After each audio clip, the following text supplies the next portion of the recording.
Alô, amigos. Estamos começando mais uma edição do podcast do Gente que Fala. Hoje uma pessoa super interessante que vocês vão conhecer mais de perto, que é o doutor José Renato Nalini. Seja bem-vindo, doutor Nalini. Obrigado, Fausto. É uma alegria estar aqui com você. Eu queria ler um pouquinho aqui sobre sua vida profissional. Se tiver algum erro, o senhor me corrige, por favor. O senhor é bacharel em Direito, mestre e doutor em Direito Constitucional. Foi presidente do Tribunal de Justiça de São Paulo, foi presidente da Academia Paulista de Letras, atuou como secretário de Estado da Educação, membro da Academia Paulista, aliás, Brasileira de Educação, reitor da Registral, professor universitário, escritor e conferencista. Seja bem-vindo mais uma vez. Só Que faltou que hoje currículo eu sou brilhante eu sou secretário de Mudanças Climáticas da da Prefeitura prefeitura. de São Paulo. E é isso que o traz aqui hoje. Doutor Nalini, o senhor é de São Paulo? Não, eu sou de Jundiaí, mas eu estou em São Paulo desde 1994, morando. Mas trabalhei em São Paulo desde que eu entrei inicialmente no Ministério Público, depois na magistratura paulista. E lá em Jundiaí, como foi sua infância?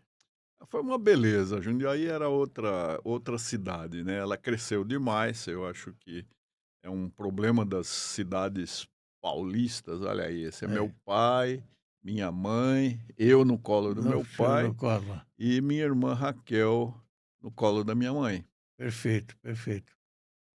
E tenho mais 2 irmãos, o meu Renê, que faleceu prematuramente com 38 anos, e Jane, que hoje é juíza em Jundiaí, a juíza Sim. diretora do Fórum de Mas Jundiaí. hoje o senhor está morando em São Paulo? Moro em São Paulo, mas É. tenho raízes em Sim, Jundiaí, Jundiaí. vou E Jundiaí sempre é uma lá. cidade próxima, né? Muito Acho que é ideal próxima, para morar, né? e muito bem servida É, né, tem a Anhanguera, tem a Bandeirantes e tem a Estrada Velha, que é até muito bonita, né. exatamente, exatamente. Eu conheço bem Jundiaí. Eh, o senhor foi presidente do Tribunal de Justiça de São Paulo. Como foi essa experiência, doutor Nalini? Foi muito interessante, muito boa, foi, assim, generosidade dos meus pares, né, o tribunal já possuía 360 desembargadores. Quando eu entrei na magistratura, o tribunal tinha 36 desembargadores, nós Sim. multiplicamos por 10, né. Mas eu já tinha presidido o Tribunal de Alçada Criminal, que é um tribunal foi na minha modesta opinião, foi o melhor tribunal que o Brasil já teve, Sim, porque nós conseguimos a informatização, foi o primeiro tribunal a ter processo virtual, o primeiro a usar computador nas sessões, era um tribunal enxuto, muito bom. E, infelizmente, ele foi unificado ao Tribunal de Justiça, né. Os 3 tribunais de alçada, se transformaram num enorme, gigantesco Tribunal de Justiça, que é o maior tribunal do mundo. sim. Não há tribunal com esse número de O senhor não desembargadores. escolheu direito por influência de alguém da família, não? Não tinha ninguém. Meu pai era marceneiro, né, era artesão, era um homem que vivia do trabalho com a madeira, com as mãos. Eu só, me inspirei em direito por causa da doutora Esther de Figueiredo Ferraz. Puxa vida, Ela foi advogada de uma lembro bem amiga de dela, minha mãe, lembro bem. da Miriam Elias Bandeira de Mello, que foi acusada de ter matado o marido na lua de mel, né. E como era uma família muito influente, eles eram donos da fábrica Sudão, né, dos cigarros, aquela. Eles tentaram fazer com que ela não fosse herdeira, ela já estava grávida da Márcia. A Márcia nasceu na penitenciária. E a doutora Esther foi advogada dela, junto com o doutor José Romero Pereira, que foi prefeito de Jundiaí, foi secretário da Justiça, e minha mãe ficou muito comovida com a jovem Esther de Figueiredo Ferraz, e fez a defesa da Miriam, conseguiu absolver a Miriam. Aliás, a minha mãe e a Esther tinham quase a mesma idade. A doutora Esther Ia, depois disso, aos aniversários de minha mãe, até minha mãe falecer, ela faleceu depois. E ela foi uma influência, assim, que, sempre minha mãe falava: "Olha aí que coisa importante você usar o direito para salvar as E a pessoas e família salvar a sua Figueiredo vida". Ferraz é muito conhecida, né. Sim, O nome porque é tem muito o conhecido. Manuel Carlos, É, tem o João Carlos Figueiredo Ferraz, o isso. que foi prefeito, né. E eles é uma família de Mococa muito boa, gente de têmpera, né.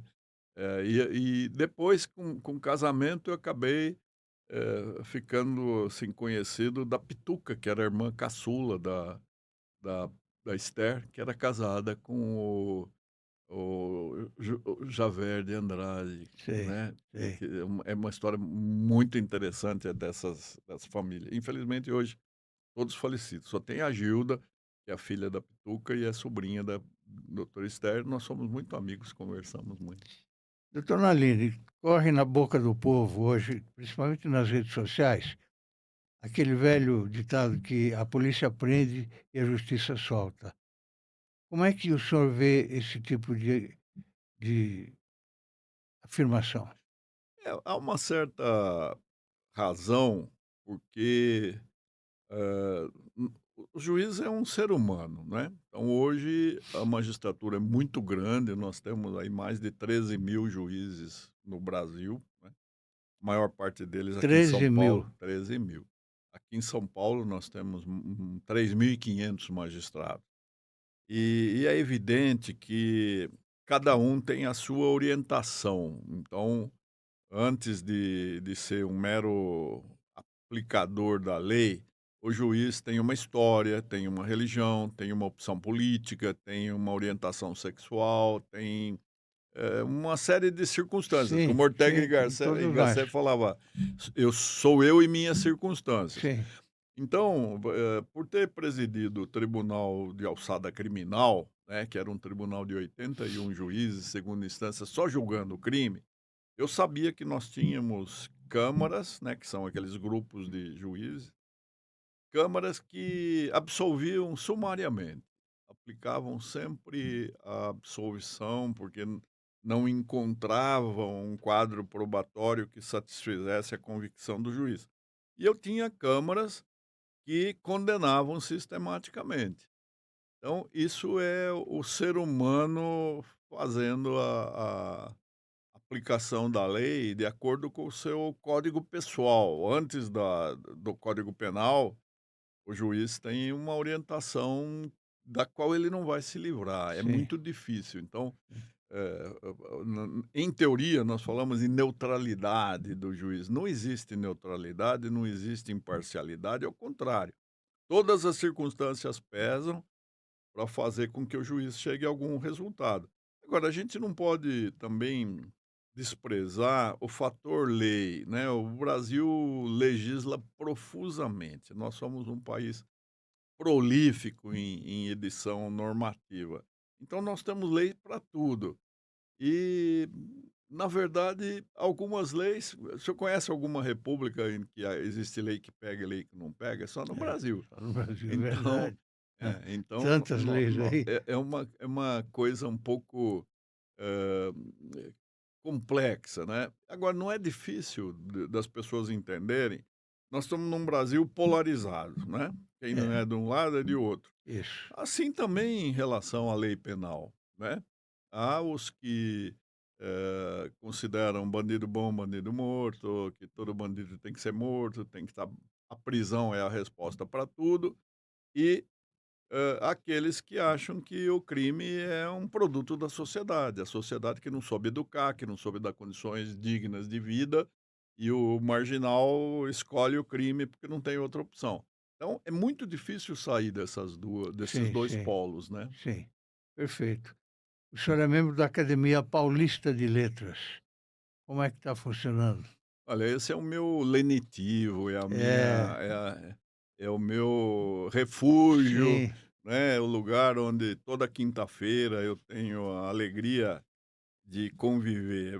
Só para dizer dos que já foram, né, uma reunião em que eu conversava com a Esther Figueiredo Ferraz, né, que de inspiração, ela passou, assim, a ser minha confreira, sim, né, trocar sim, confidências, né. sim.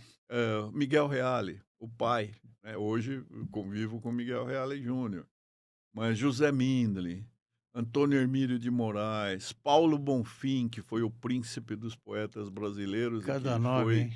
foi, um dos que mais se empenhou para minha candidatura, a Lígia Fagundes Telles, né, Ana Maria Martins, Benedito Ferri de Barros, José Mindlin.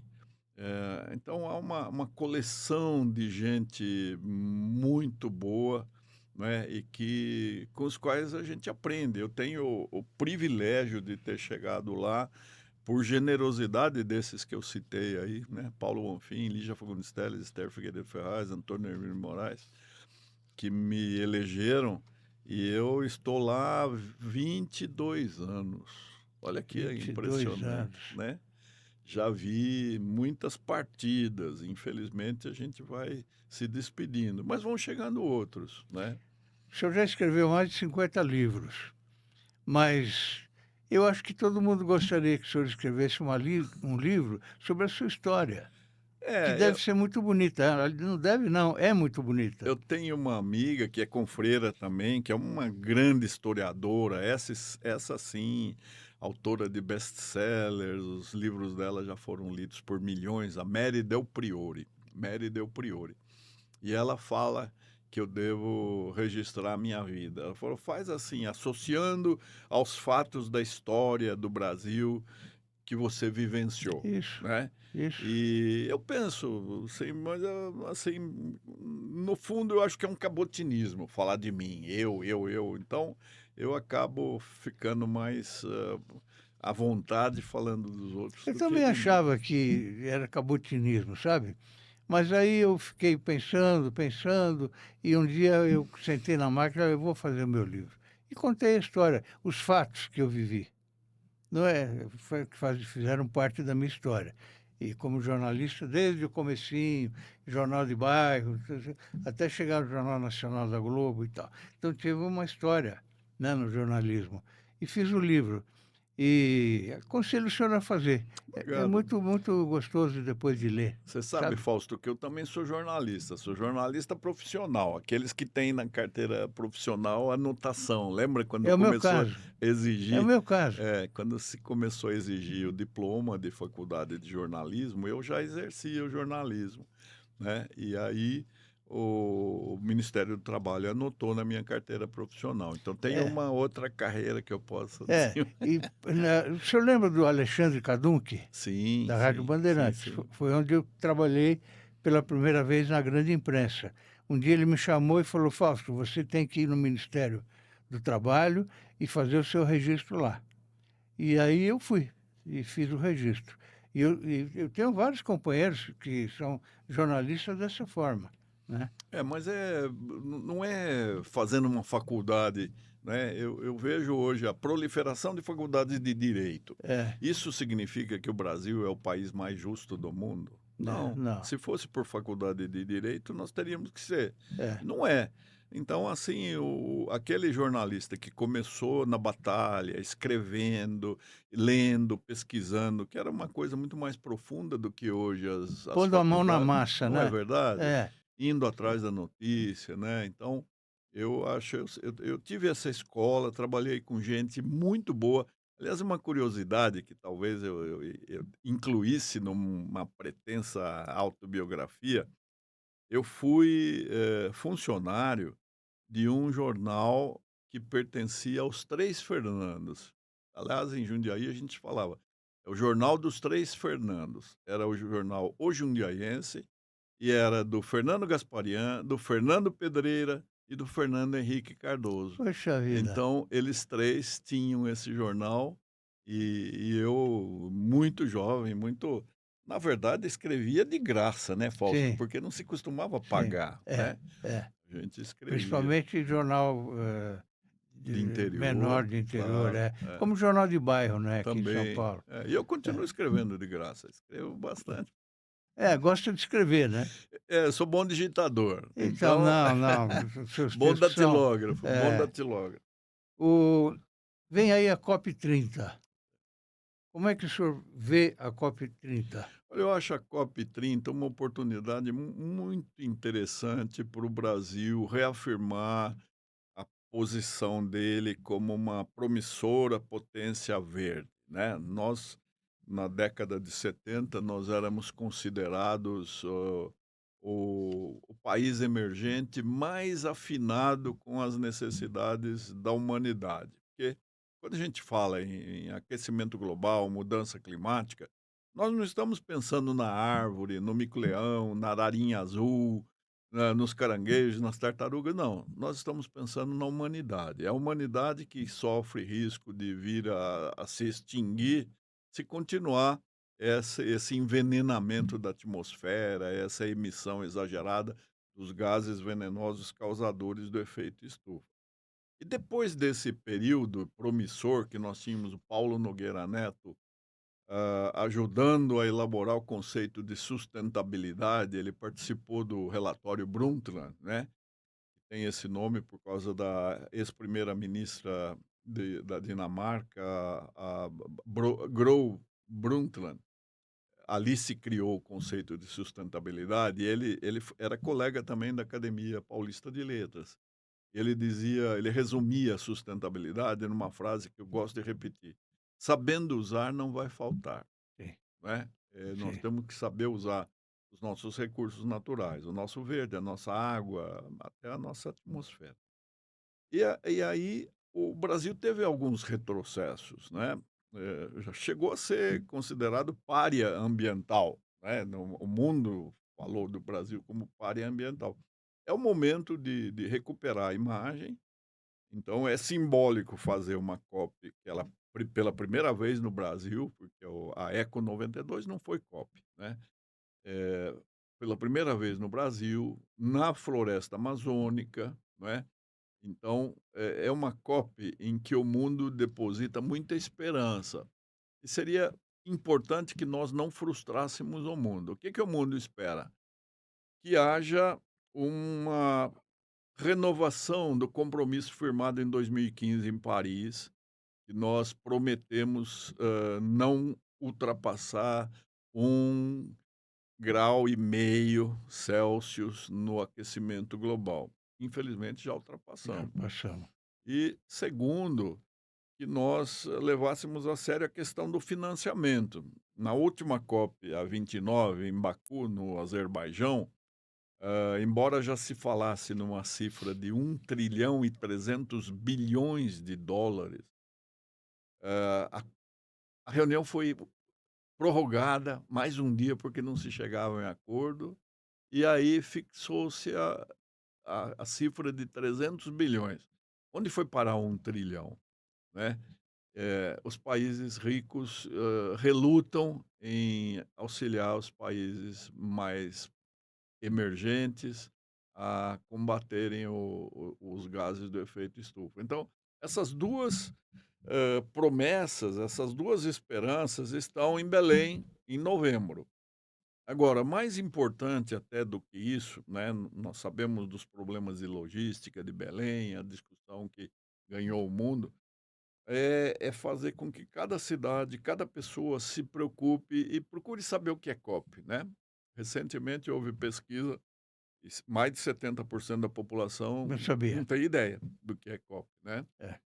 Então nós estamos fazendo lá na Seclima, com participação de outras secretarias do município, mas também com a academia, a USP, o Já é um Instituto. decreto, né? É um decreto do prefeito criando essa comissão, esse grupo de trabalho. E nós estamos fazendo um calendário muito grande, viu, Fausto? Toda semana tem vários eventos. Nós suscitamos, nós convidamos, exortamos a sociedade civil a participar. E temos uma resposta muito positiva, muito Sim, afirmativa, né. sim, Até as igrejas estão participando, a sim. OAB, várias empresas, a universidade, e tá muito interessante. É bom a gente ver que as pessoas estão se preocupando com o Claro, meio é o ambiente. futuro, né, do do É, do do mundo, né? é, Não é da do mundo, humanidade, da da humanidade. humanidade. É. Em um artigo recente, o senhor escreveu que a COP30 não pode ser mais um convescote. O que isso significa É exatamente? que a COP ela chega a atrair dezenas de milhares de pessoas, né. Sim. Hã, em Abu Dhabi, por exemplo, foram mais de 90 pessoas, em Dubai, né, mais de 90.000 pessoas. Eh, esperava-se que no Brasil viessem mais de 100.000 pessoas.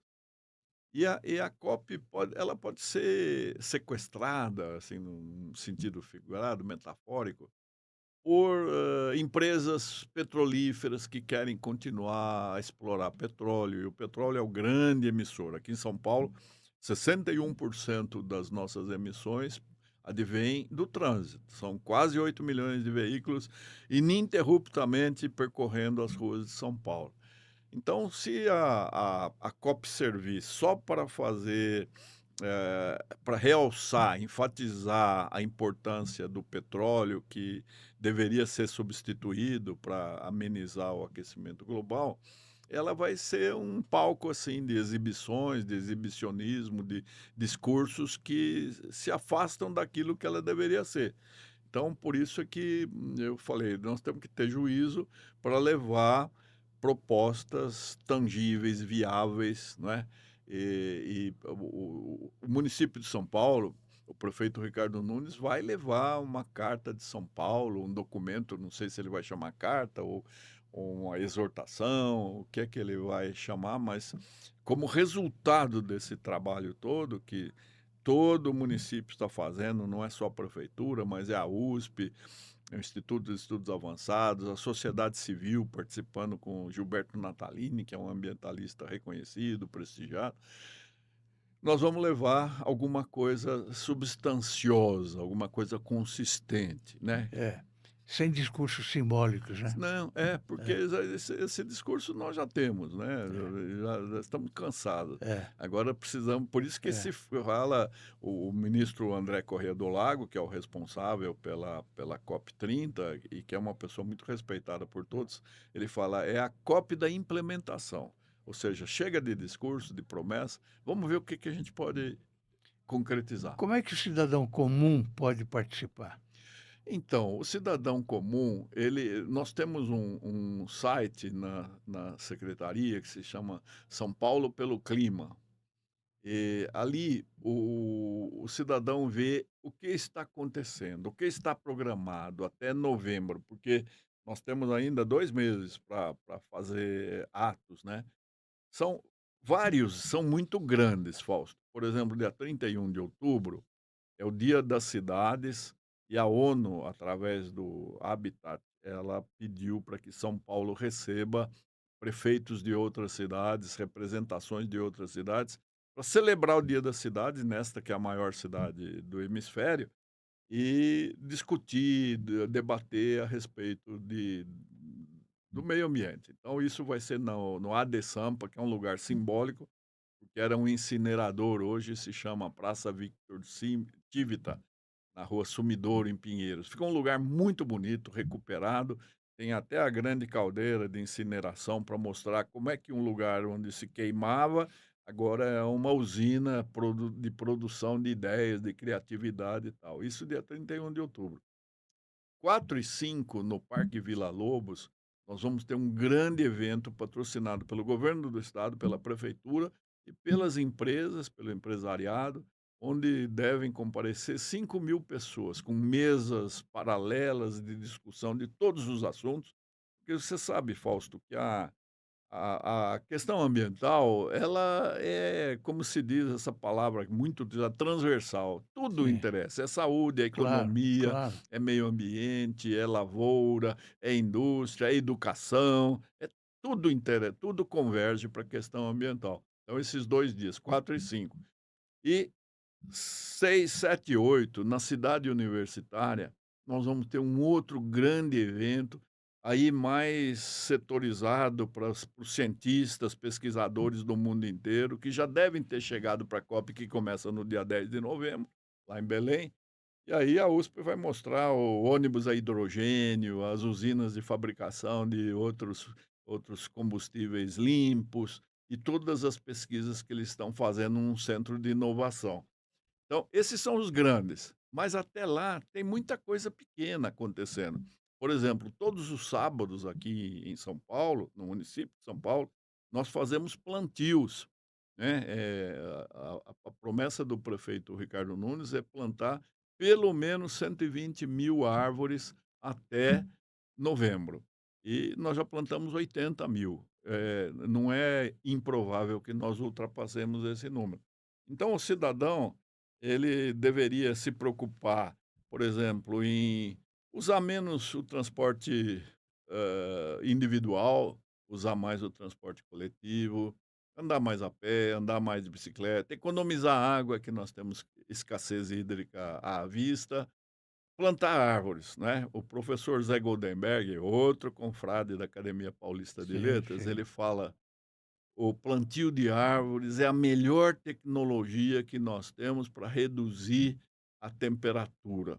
E São Paulo é uma cidade que já foi da garoa, hoje é a cidade das tempestades, das ondas de calor, que matam mais do que as ondas de frio. Então, embora nós tenhamos uma boa cobertura vegetal, nós precisamos de mais árvores, principalmente naquelas regiões áridas. Um bairro sem árvores, Fausto, chega a ter 10 graus Celsius acima de um bairro arborizado, né. E o professor Paulo Saldívar fala: "O calor está matando mais do que o frio, e o paulistano vive 4 anos menos do que outras pessoas do Brasil, porque respira um ar quase sólido da nossa poluição gerada pelos O Paulo automóveis". Saldívar, costuma andar de bicicleta, né. Faz Sim, o transporte dele de bicicleta. ele é um E médico muito, além de tudo, ele é bem-humorado, ele é, fala a linguagem que o povo é, interessa, né, nós é. gostamos muito dele, é nosso parceiro. Falando em árvores, como é essa questão de poda de árvores aqui em São Paulo? Pertence à sua secretaria? Não, Não.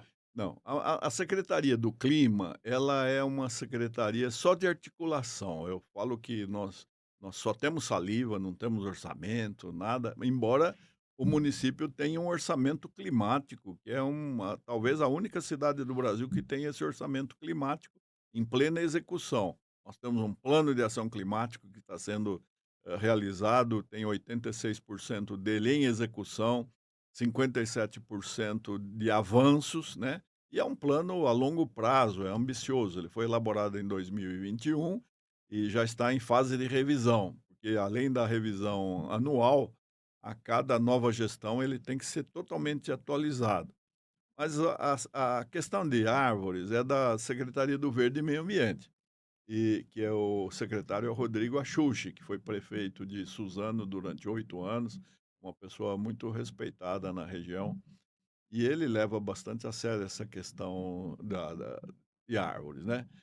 Eh, a população precisa entender que quando São Paulo começou a ganhar árvores, não havia um conhecimento específico sobre quais as espécies necessárias, quais aquelas que são da Mata Atlântica e hoje do Cerrado, porque nosso clima também está mudando, né. Então houve muito plantio de espécies exóticas, as tipuanas, por exemplo, que são da Argentina, do Peru, e elas são árvores idosas hoje, né, são árvores que tendem a esgotar o seu ciclo de vida, nós precisamos substituir.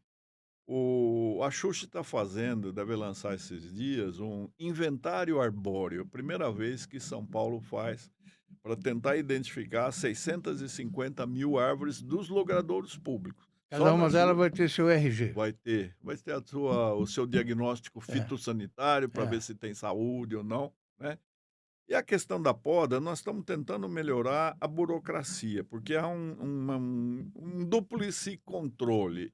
A prefeitura faz um controle e a Enel, que é a concessionária de Sim, energia elétrica, também sim, faz. Ela faz aquelas podas só para questão da fiação, e nem sempre é a melhor poda. Ela claro. faz aquela poda em V, né, para o fio passar no meio e de repente a árvore cai, Para porque defender o que interessa a eles, né. sim, então nós estamos tentando estabelecer um diálogo para que nós tenhamos a mesma linguagem, né, e possamos, podar corretamente. Agora tem uma coisa que as pessoas precisam saber, é que por mais que a prefeitura saiba, o efeito do aquecimento global é um verdadeiro desastre, catastrófico, né. São Paulo, por causa dessa densificação, né, dessa construção de tantos prédios, cada quarteirão tem 4, 5 prédios Tem, novos, tem. o vento fica preso nesses labirintos e ganha força, e quando há vendaval, ele é tão forte que ele arranca árvores Sim. sadias. No dia 25 de janeiro de 2025, houve mais de 300 árvores arrancadas com raiz, árvores Raiz e tudo. saudáveis, É, verdade. saudáveis. É. Então, como controlar isso? É plantando mais árvore e gostando de árvore. Infelizmente, Fausto, tem pessoas que não gostam de árvore. Acho que a árvore quebra a calçada, deixa cair folha, esconderijo de bandido, tanta coisa que é preconceituosa. Na verdade, Claro. a melhor amiga da vida é a árvore. É, exatamente. Eu também também penso assim. Existe um financiamento internacional já para a COP? Não? Para a prefeitura? Não, a prefeitura não, a prefeitura ela inclusive, ela quer participar, o pessoal do Pará veio fazer visita oficial ao prefeito Ricardo Nunes, o prefeito de lá. A prefeitura vai participar, mas não há nenhuma aporte de dinheiro da ONU não, é cada Não, um ainda. por si. Pelo menos por enquanto, né? É, e está chegando muito próximo, né, essa É, altura já deveria ter sido, é, anunciado. claro, claro. Quais são os principais setores emissores de carbono aqui em São Paulo? Então, eu falei do transporte que é 61%, né. A energia estacionária, nós precisamos de energia, tudo funciona à base de energia. A energia vai ser cada vez mais necessária agora, inclusive por causa da inteligência artificial, que vai precisar de grandes data centers, né. Então a energia colabora com 31%. Os 8% restantes provêm dos resíduos sólidos, é o nome pelo qual nós chamamos aquilo que a gente chamava antes de lixo, né. O lixo emite gás carbônico, existe monóxido de carbono, amônia, micropartículas, material particulado, é venenoso também o lixo, né. O grande problema dos resíduos sólidos, Fausto, é que a população não separa como deveria, né, porque se nós conseguirmos separar o resíduo orgânico, aquele que apodrece, que vai fermentar e vai gerar um gás biometano que pode, ser combustível para os veículos, nós, já conseguiríamos muito, né, melhorar a atmosfera, o ar que nós respiramos aqui em São Paulo. Embora a prefeitura tenha coleta seletiva em todas as ruas, todos os logradouros, mesmo naquelas comunidades onde não consegue o carro entrar, o caminhão coletor, nós temos pequenos, veículos movidos a eletricidade, triciclos, que apanham os resíduos, mas a população não sabe descartar. Nós precisamos educar mais. Olha, isso é o que a cidadania pode fazer. É. Começar em casa, separar o que apodrece e o que não apodrece e destinar corretamente. E parar de jogar lixo nos rios, né? Nos Isso então é riachos. drástico, É, né, isso é. em grande quantidade, Fausto, os resíduos da construção civil. É uma pena que nós tenhamos, assim, esse fenômeno que é típico de país que não tem civilização nenhuma, que não tem história, que não tem educação, que não tem compromisso com o futuro. E às vezes são grandes empresas, né? São, porque a indústria da construção civil, além dela trabalhar com insumos que são grandes emissores dos gases poluentes, né, para você fazer cimento, ferro, tudo que se usa na construção civil convencional, tradicional, emite, é muito poluente. Além disso, ela desperdiça 35% do material. Durante a obra, 35% desse material é jogado fora. E não é jogado adequadamente, por isso há um grande trânsito de veículos à noite camuflados, clandestinos, despejando resíduo de É, construção eu estou civil cansado de nas ver isso. É, represas, nos córregos, infelizmente. nos jardins, em qualquer terreno ainda Isso aí é uma ocioso. questão cultural também, né? E é crime, é É. crime. Então a gente está tentando fazer com que a Secretaria Municipal de Segurança Urbana faça blitz para punir esse pessoal, para mostrar a responsabilidade que cada um tem em relação à sua cidade. Doutor Naline, o nosso grupo tem também um portal que é inédito, é um portal só de artigos, Ah, que de beleza. personalidades e profissionais liberais. E eu faço um convite, se o senhor desejar escrever algum artigo, eu vou ficar muito feliz. Ah, Isso eu sei que pode ser obra também da Luciana Feldman, não é? isso, ela é chefe de gabinete, ela Pois que é, me eu falo que eu sou refém dela, ela que marca aquilo que eu posso fazer, que eu não tá posso. certo, tá certo, tá certo. Eu sou disciplinado, eu obedeço. Tá certo. A Luciana eu conheço há muitos anos, é uma profissional que a gente sabe que é de primeira qualidade, Sim, muito não é? competente e dedicada. Quais são as ações concretas, doutor Naline, de mitigação à adaptação climática que estão em curso na cidade de São Paulo? Olha, é muita coisa, Fausto. Eu acho que a gente levaria uma semana contando, mas Sei, para ser resumido, sei. né, como o maior emissor é o trânsito, o prefeito Ricardo Nunes entendeu de substituir a frota de ônibus, que é responsável por metade das emissões do trânsito, são 13.300 ônibus, ele resolveu substituir por ônibus elétricos. Aqueles verdes. Ele conseguiu o mais difícil, que foi o financiamento de 6 bilhões junto ao BNDES, BIRD, Banco Mundial, eh, 6 bilhões para o município fazer isso. Conseguiu o compromisso das empresas que fabricam os ônibus elétricos, que elas entregam. Onde é que nós esbarramos? Onde está a trava? Na concessionária de energia elétrica que não consegue fazer as a infraestrutura para recarregamento, né. Inauguração do Parque Municipal Linear, É, Córrego do Bispo. então, aquela foto de cima é bem interessante, e porque tem o secretário Celso Caldeira, dos transportes, o Vitor, que é da SP Trans, e o Axuxa, olha, que nós falamos dele, Sim, o que é Xuxa. o secretário do Verde e do Meio Ambiente. Então Aqui são embaixo aparece o vereador Paulo o Paulo Frange. Frange. Parece que ele não está gostando muito do evento, Não, olha a foi cara aquela, dele. o fotógrafo às vezes pega uma foto infeliz, né, para Exatamente, algum exatamente. Ele é uma pessoa maravilhosa, o Paulo sim, ele é Frange. um parceirão, É, ele é médico, ele é, é uma pessoa é, muito empenhada nisso. é. Então, agora o prefeito começou a recorrer ao biometano, que é Sim, esse gás feito de resíduos orgânicos, né. Nós já temos a usina que faz isso nas 2 concessionárias que fazem a coleta do resíduo sólido, então já há biometano para atender 83 caminhões que já estão funcionando, mas a ideia é fazer com que os ônibus também sejam abastecidos com biometano.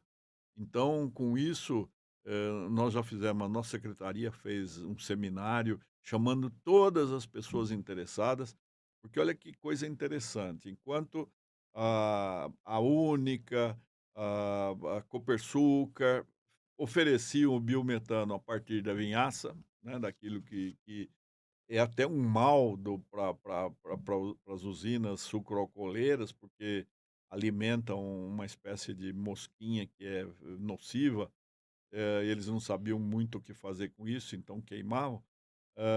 Também a Fiesp fez um estudo e os 2 simultaneamente fizeram estudos paralelos, mas nós na prefeitura unimos os 2 grupos e já foi lançado pelo prefeito esse programa de biometano. Então, a frota paulistana também vai ser movida a biometano.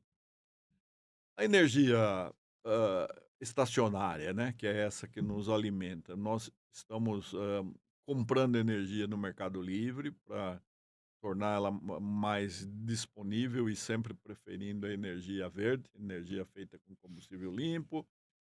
estamos incentivando a utilização de placas fotovoltaicas para fazer a energia solar, para captar a energia solar, inclusive começando nos prédios da própria prefeitura, né. E em relação aos resíduos sólidos, a nossa esperança é que a população colabore para que haja uma destinação correta e então nós podemos fabricar mais biometano e fazer mais reciclagem. Hoje, o percentual de reciclagem é mínimo, Fausto, fala-se em 3%, né, que é muito pouco. Claro, quase Países nada, adiantados chegam a mais de quase nada. 90% de E foram reciclagem. feitas várias campanhas já, né. Sim, e a gente tem que ficar insistindo, insistindo até que a sociedade se compenetre de que é responsabilidade dela também. O poder público não tem todo esse poder. Por isso é que o nosso Plano Clima, ele tem metas condicionadas. Aquilo que é incondicionado depende só da prefeitura, mas as metas condicionadas, aquelas que dependem da adesão da sociedade. Por isso é muito importante que programas como o seu, chamem a atenção do paulistano. Nós estamos na maior cidade do Brasil, uma das maiores do mundo, e temos problemas correspondentes, compatíveis com esse tamanho, com Olha o essa tamanho, dimensão, é um né. gigante. Uma cidade gigante. Quais são as áreas prioritárias para intervenção climática aqui em São Paulo, na cidade?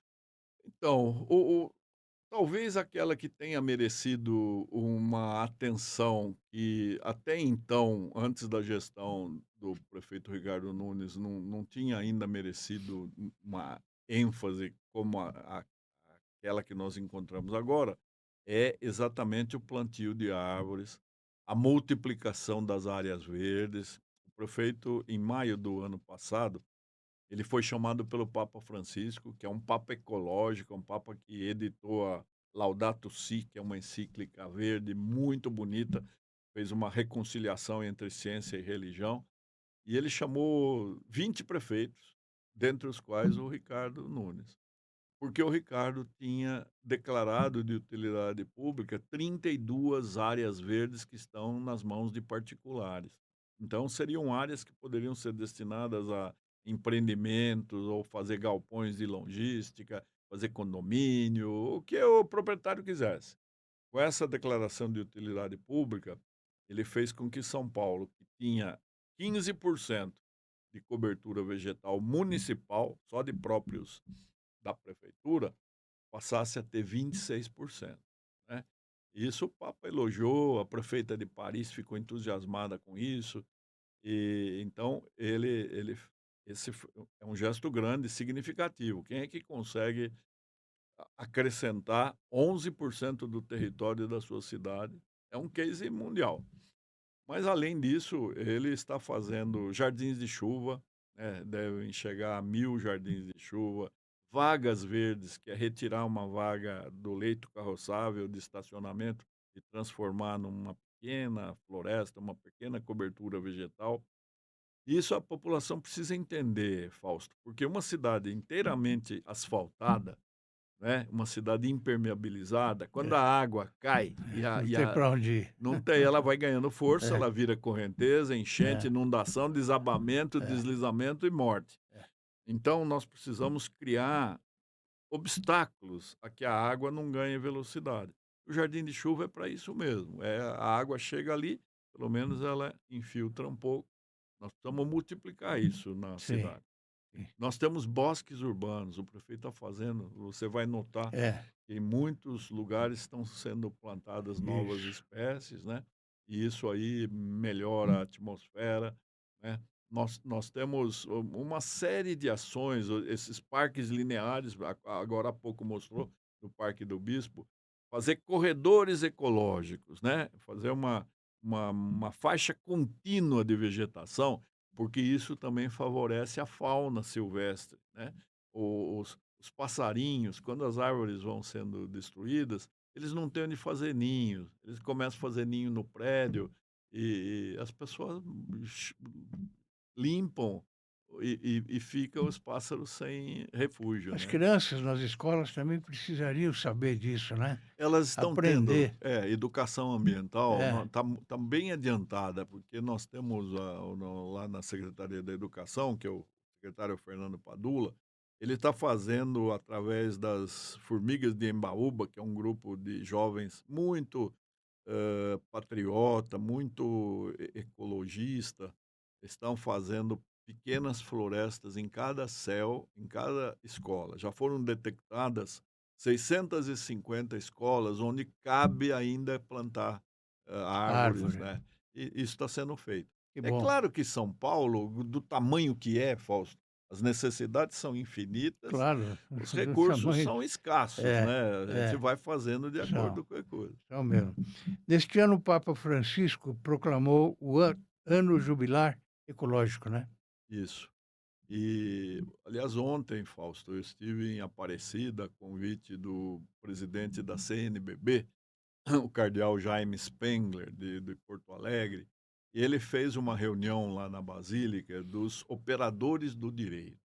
Então, convidou magistrados, promotores, advogados, delegados, profissionais do direito de todo o Brasil e fez um encontro muito bonito lá em Aparecida, fez uma oração em que ele falou do Papa e mostrou o que significa e fez uma simbologia, uma analogia muito interessante entre Eucaristia e ecologia, né.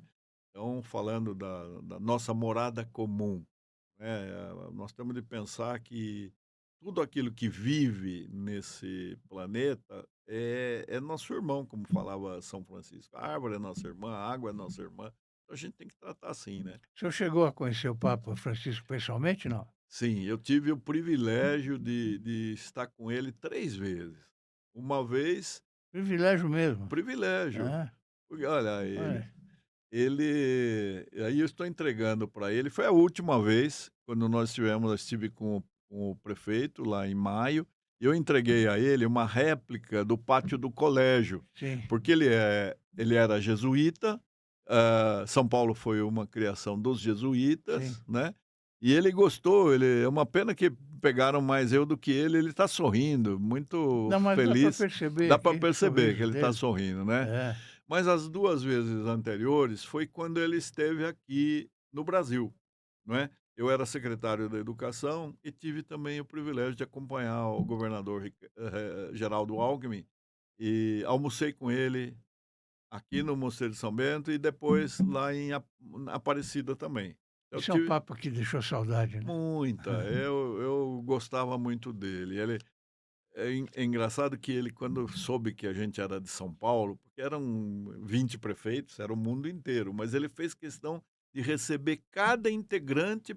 Eu até fiquei com dó do Papa, ele já estava Cansado. cansado, né, baqueado, mas ele, a cada um ele dedicava uma palavra, aí quando nós chegamos de São Paulo, ele falou: "São Paulo, você pensa que cachaça é água", Ele falou assim. porque ele era argentino, né. É, Até ontem é. o cardeal Spengler, que é muito bem-humorado, eu não conhecia, ele é muito simpático, ele falou assim: "Papa Francisco, que tem um defeito, era argentino", né, para brincar. Por causa do futebol, né? Por causa do futebol. É. Qual é o papel da imprensa pública na construção da cidadania climática, doutor Nalini? Olha, Como é que pode ajudar? a a mídia, né, vamos chamar assim Sim, genericamente, porque hoje mídia. tem imprensa, mas tem redes sociais que estão Sim, ocupando um espaço, né. é. Eh, eu sempre começo a lembrar que a comunicação no Brasil, ela é prevista na Constituição, né. E a Constituição, ela impõe aos meios de comunicação que funcionam mediante concessão estatal, não só a missão de informar, mas a missão de formar, né. E se há alguma coisa da qual nós temos urgência e necessidade, é a questão ecológica, a questão ambientalista, né. Eu falo, os cientistas ficaram décadas nos avisando, mandando recados, né, de que as coisas estavam se precipitando, mas a tendência era: "Ah, isso vai acontecer daqui a 100 anos". daqui a 100 Não é anos eu não problema estou nosso. aqui, quem vier que se arrume, É, é, né. Outra coisa é que você acabou de mencionar, as pessoas tendem a achar que elas são indefesas, são impotentes. O que que eu vou fazer num problema tão complexo é, que interessa para o planeta inteiro? é. Duas inverdades, né, porque as coisas estão acontecendo já, e conforme acabamos de dizer, quem plantar árvores, quem economizar energia, economizar água e destinar corretamente o seu resíduo sólido, vai fazer uma grande diferença no mundo, Claro, né. claro. Os africanos gostam de dizer: "Uma pessoa só, fazendo uma pequena coisa, mas desde que ela consiga que muita gente faça a mesma coisa simultaneamente, ela consegue milagres", né. Então a mídia tem o dever para cumprir com o seu compromisso de concessão estatal, de fazer formação, né. Informar sim, mas formar também. Quais são os obstáculos maiores que o senhor vê nesse sentido? Eu acho que hoje nós estamos perdendo tempo com coisas insignificantes, Fausto. Eu acho que a gente dedica muito tempo a pessoas e pouco tempo a causas, né. Nós ficamos acompanhando determinadas figuras, né, que são aquelas que estão todo dia na primeira página do jornal, em todos os noticiários, e vamos deixando o essencial de lado. Isso é acidental, as pessoas elas passam. Então nós precisamos é de um projeto de nação, nós precisamos fazer com que a cidadania acorde e leve a sério a promessa do constituinte de 88. 37 anos faz com que nós tivemos a Constituição de 88, que prometeu uma democracia participativa. Participação requer esforço, sacrifício, vontade de opinar, de fiscalizar, de controlar, mas sem isso nós nunca vamos caminhar para frente, Claro. sempre esperando que o governo faça tudo, É, né. é, Então eu acho que a mídia tem que lembrar isso. é. Eh, essa comissão Construindo uma Cidade Sustentável, eh, como é que trabalha essa comissão? Então, o que que nós fizemos? O prefeito fez esse grupo. Dele constam a secretaria das subprefeituras, porque São Paulo tem 32 subprefeituras, tem o secretário do Verde e Meio Ambiente, tem a Secretaria de Relações Internacionais, tem a Secretaria de Gestão, tem várias secretarias que estão chamadas. O prefeito também quis um representante da sociedade civil, que é o Gilberto Natalini, e um representante da academia. A USP, indicou o professor Marco Silveira Buqueride, que é o vice-presidente do Instituto de Estudos Avançados. Sim. O objetivo da comissão é despertar atenção, é chamar a participação de todos, é suscitar eventos que conduzam a uma reflexão, porque não é porque vai haver COP em novembro, nós temos que pensar no depois da COP, né. Depois da COP vai cessar o discurso, vai cessar o trabalho? Não, São Paulo precisa continuar a insistir em se tornar uma cidade mais resiliente, uma cidade que se adapte aos fenômenos que vão continuar ocorrendo, né. E isso está sendo feito em larga escala e com densidade pelo prefeito Ricardo Nunes. Uma coisa que as pessoas não tomam conhecimento, mas está acontecendo aqui em São Paulo. Em 4 anos, o prefeito investiu quase 10 bilhões de reais em obras que não aparecem, Fausto. São macrodrenagem, ou seja, preparar aquelas áreas que eram de enchente obrigatória, que elas possam ter drenagem, fazer a água infiltrar, voltar para os lençóis freáticos. Microdrenagens, fazer essa intervenção também em pequenos espaços, né? Limpar bueiros, desentupir essas bocas de lobo, limpar córregos, retificar córregos, uma série de coisas que não aparecem. Mas não é só isso, ele Não dá não voto, né, também. não, É, porque não aparece, a por isso que pessoa não acha que é fizeram. obrigação, É, né. é. Então ele também mandou, elaborar 59 cadernos de drenagem. São, estudos que dividem a cidade em 59 espaços, territórios, mas cada território desse tem um diagnóstico geológico para saber como é o solo, os riscos ali, um diagnóstico hidrológico, para saber como é que é a água, porque nós enterramos milhares de córregos aqui em São Paulo. Um erro, fenomenal, né, uma Sim. coisa que nunca se faria hoje, né. A água é É, o líquido mais precioso, é, não é o petróleo, né, Fausto? interromper. Não é? Então, e também o diagnóstico de vulnerabilidade social.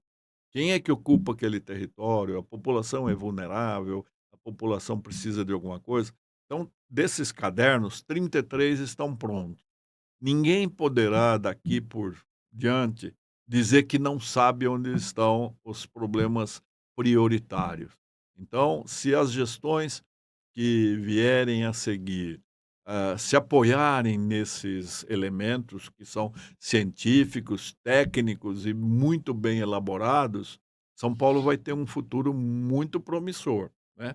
E esse é um defeito que nós temos na nossa política, a cada gestão se reinventa a roda, porque foi um que fez, aquele que chega deixa para trás e começa tudo de novo, né. É. Então, isso está sendo feito. Eu já estive também como secretário de esporte, tanto do estado como da prefeitura. E é exatamente isso. Eh, a pessoa que entra, tudo que você fez não vale nada. É, Tem que fazer outras coisas diferentes. E às vezes são questões que você fez e que valem muito e evidente. são jogadas fora, né. É. É. O senhor é esportista? Pratica esporte? A única coisa que eu faço, Fausto, eu sempre fui rato de biblioteca, eu só leio, leio, leio, leio e escrevo. Mas eu faço esteira e faço caminhada Bom, pra sobrevivência, bom, porque eu falei: "Olha", bom. eu estava vendo esses dias que o brasileiro é tão otimista que acha que vai viver até os 80 anos, quando a média é 73. Eu falei: É. "Nós já estamos aí, né, já estamos É, não, fazendo hora superando a extra, média". fazendo hora extra, Não né. é? É, Estamos superando a média. é. Então eu caminho e faço esteira. Doutor Nalini, eu fiquei muito feliz com a sua presença, com a nossa conversa. Eu creio que o espectador também aprendeu muito com o doutor José Renato Nalini. Muito obrigado pela sua vinda, viu. O senhor, por favor, pode se despedir. Fausto, eu é que agradeço. Sabe que eu tenho um grande respeito por aquilo que você faz há muitos anos, né? Conheço você desde que eu me Desde gente conheço. que fala da Rádio Trianon. É verdade. E então eu agradeço a oportunidade. Espero que os cidadãos que nos assistiram possam contribuir para melhorar a cidade. É obrigação de cada um de nós. Não é o planeta que está sofrendo o risco, não. O planeta vai continuar existindo. Mas se nós não tivermos juízo, ele vai prescindir da espécie humana e vai continuar a viver sozinho. Vai ser muito triste, né?